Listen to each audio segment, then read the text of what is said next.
Guys, congratulations on the movie.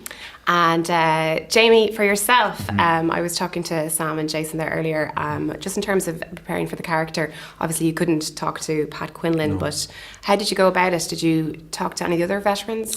Yeah, I did. I spoke to a couple of them. The one I spoke to most was Noel Carey, who is going to be here tonight, I believe, who I haven't actually met, but I've spoken to him on the phone a couple of times. And just invaluable, source of information. I could ask him everything I wanted to ask about Quinlan and what it was like in Jadotville at that time, and so that was pretty brilliant, because you don't always, if you're doing films that are historic or about a piece of history, often you don't have anyone who was around. Often it's so far back that no one's around.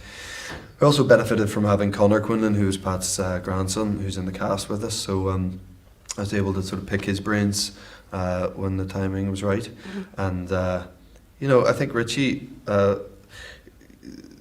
think the information about this part of history is quite hard to come by at the start, but then once you get into it, there's actually plenty out there, and so there's quite a lot to draw on. Yeah, absolutely. And then Richie, for you, obviously your main experience has been in directing music videos. I actually been directing a lot of TV commercials. Oh yes, music videos is sort of a little bit in my past, So yeah. Actually, didn't you work with Jason in a commercial? Oh God, that's good. Yeah. Actually, we were in the middle of the shoot, and we were just talking about TV commercials. He goes, I did this one TV commercial in Ireland about 15 or 20 years ago. I was a bellhop, and I went, I think I directed that. And it turned out we had worked together. That's hilarious. And then it all just came back like this fucking holy shit. Yeah. Anyway, so he looked real pretty in an actually little hat. And, oh, bless.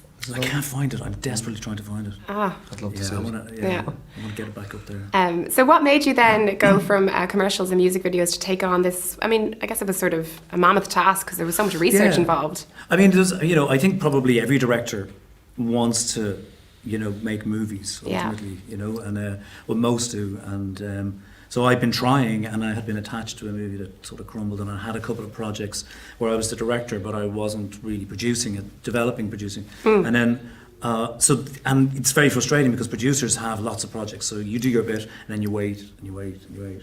But Jadotville, because I was on my own with it, and just with the writer Kevin Rodbin, that just kept kind of slowly eking forward, and eventually it just ended up in a place where it was just ripe in terms of producers reacting to it and cast, and once people started reacting to that particular draft, it just took off. So that's. And how did you get this man here involved then, or did you? He begged me. I did. Yeah. I'd seen that bellhop commercial.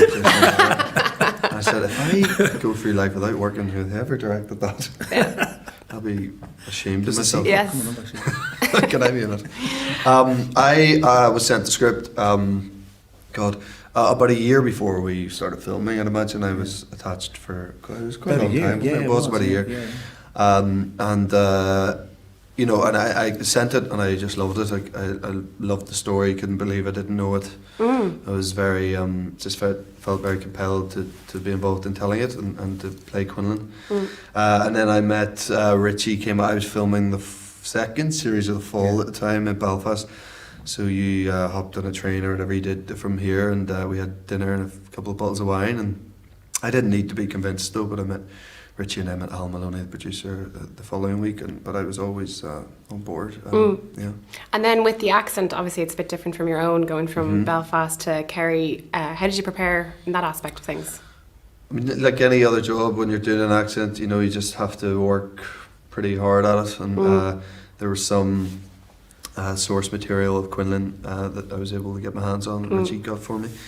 But very scratchy sound, and Quinlan had a very sort of high and fast Kerry accent, which we didn't think would be appropriate for trying to reach a global audience, because I didn't honestly think they'd understand it. So we had to try to neutralise it somewhat and make it more of a sort of monster leaning towards Kerry accent. But I love doing it. I enjoyed doing an accent. It's sort of part of the job I find quite fun. But you just have to, like anything, you have to practice it. Do you maintain it then on set? No, I didn't. I didn't do that. No. Yeah. I don't. I know some people feel. Some people do. Yeah. Each their own, I guess. No, I'd have certain lines that would just get me back into it when I needed to. But Yeah. And finally, then earlier you mentioned The Fall, Yeah. and it's coming back. We're very excited about it here. Mm-hmm. I know there's probably nothing at all you can tell me about it, but what can you tell me about it, if anything? Nothing. No, honestly, it's a tricky thing because there's quite major twists and turns happen. Yeah. But pretty early on in the series that have really changed the course of events. So if I even allude to any of them in any way, it's going to ruin it. So I can't really say. I'm in it. That's all I'll say. I'm in it. That's good enough. That's fine. Gillian's in it too. Great. Well, listen, best of luck with the movie and enjoy this evening. Thank you Thanks a very million. much. Thanks. Cheers.